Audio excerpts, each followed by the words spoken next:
ब्रह्मरूपमादिमध्यशेषसर्वभाषकम् भावषट्कहीनरूपनित्यशतमदयम् ब्रह्मणोऽधिगोचरं च नेति नेति भावितं त्वं नमामि देवदेव রামকৃষ্ণমীশ্বরম। নমস্কার, আমার এই চ্যানেলে আপনাদের সকলকে স্বাগত। শ্রী শ্রী রামকৃষ্ণ পরমহংসদেব, শ্রী শ্রী মা এবং স্বামী বিবেকানন্দকে আমার সশ্রদ্ধ প্রণাম জানিয়ে আজকের পাঠ শুরু করছি। আজ ঠাকুর সুরেন্দ্রের বাগানে আসিয়াছেন। রবিবার, জ্যৈষ্ঠ মাসের কৃষ্ণা ষষ্ঠী তিথি, 15 জুন 1884 খ্রিস্টাব্দ।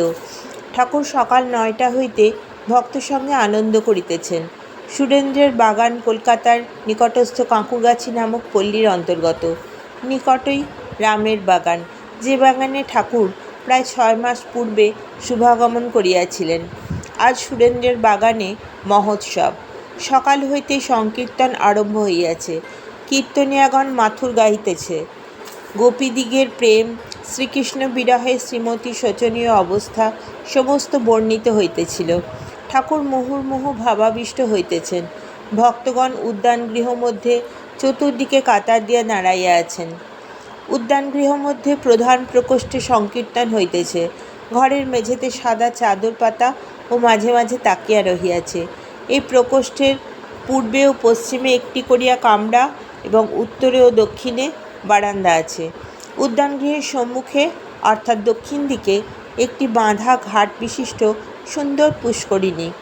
গৃহ ও পুষ্করিণী ঘাটের মধ্যবর্তী পূর্ব পশ্চিমে উদ্যান পথ। পথের দুই ধারে পুষ্পবৃক্ষ ও ক্রোটনাদি গাছ। উদ্যানগৃহের পূর্বধার হইতে উত্তরে ফটক পর্যন্ত আরেকটি রাস্তা গিয়াছে, লাল সুরকির রাস্তা। তাহারও দুই পাশে নানাবিধ পুষ্পবৃক্ষ ও ক্রোটনাদি গাছ। ফটকের নিকট ও রাস্তার পূর্বধারে আরেকটি বাঁধাঘাট পুষ্করিণী। পল্লীবাসী সাধারণ লোকে এখানে স্নানাদি করে এবং পানীয় জল নেয়। উদ্যানগৃহের পশ্চিম ধারেও উদ্যানপথ, সেই পথের দক্ষিণ পশ্চিমে রন্ধনশালা। আজ এখানে খুব ধুমধাম। ঠাকুর ও ভক্তদের সেবা হইবে। সুরেশ ও রাম সর্বদা তত্ত্বাবধান করিতেছেন। উদ্যানগৃহের বারান্দাতেও ভক্তদের সমাবেশ হইয়াছে। কেহ কেহ একাকী বা বন্ধু সঙ্গে প্রথমোক্ত পুষ্করিণীর ধারে বেড়াইতেছেন। কেহ কেহ বাঁধাঘাটে মাঝে মাঝে আসিয়া বিশ্রাম করিতেছেন। সংকীর্তন চলিতেছে। সংকীর্তন গৃহমধ্যে ভক্তের জনতা হইয়াছে। ভবনাথ, নিরঞ্জন, রাখাল, সুরেন্দ্র, রাম, মাস্টার, মহিমাচরণ ও মণিমল্লিক ইত্যাদি অনেকেই উপস্থিত। অনেকগুলি ব্রাহ্মভক্ত উপস্থিত। মাথুর গান হইতেছে।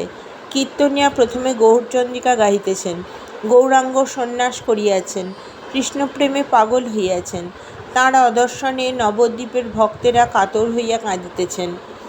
তাই কীর্তনিয়া গাইতেছেন, গৌর একবার চলো নদিয়ায়। তৎপরে শ্রীমতীর বিরহ অবস্থা বর্ণনা করিয়া আবার গাহিতেছেন। ঠাকুর ভাববিষ্ট।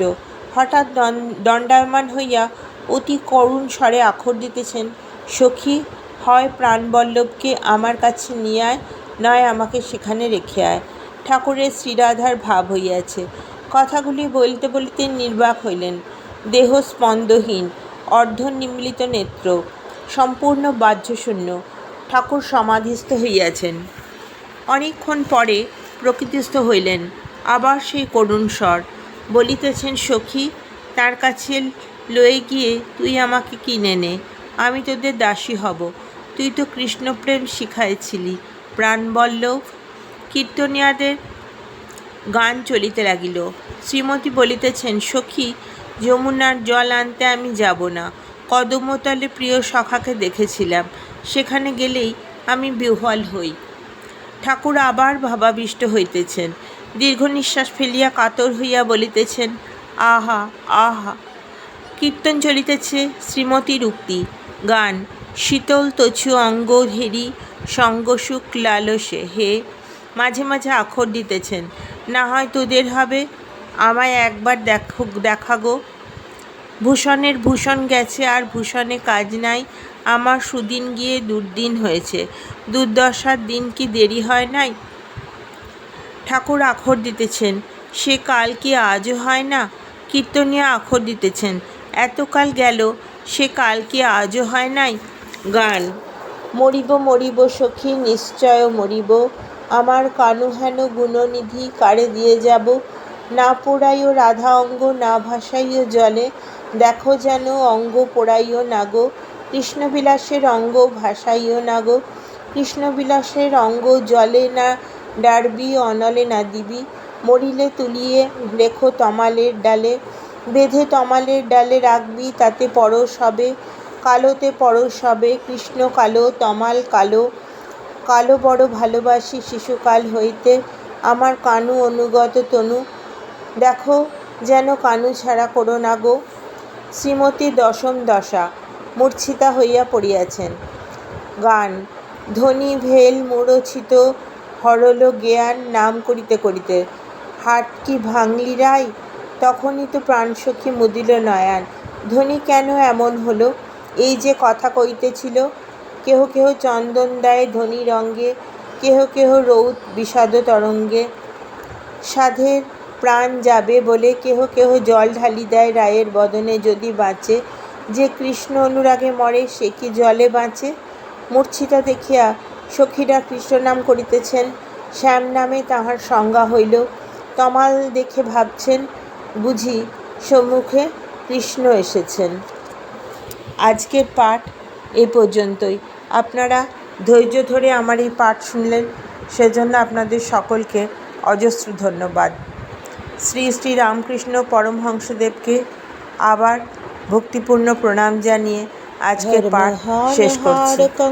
যদি পরবর্তী অংশগুলি সহজেই পেয়ে যেতে চান, তাহলে সাবস্ক্রাইব করবেন। ধন্যবাদ। ত্যাগি গেহি সব্য নিত্য পাবনং হৃপঙ্কজম, ত্বং নমামি দেব দেব রামকৃষ্ণমীশ্বরম, ত্বং নমামি দেব দেব রামকৃষ্ণমীশ্বরম, ত্বং নমামি দেব দেব রামকৃষ্ণমীশ্বরম।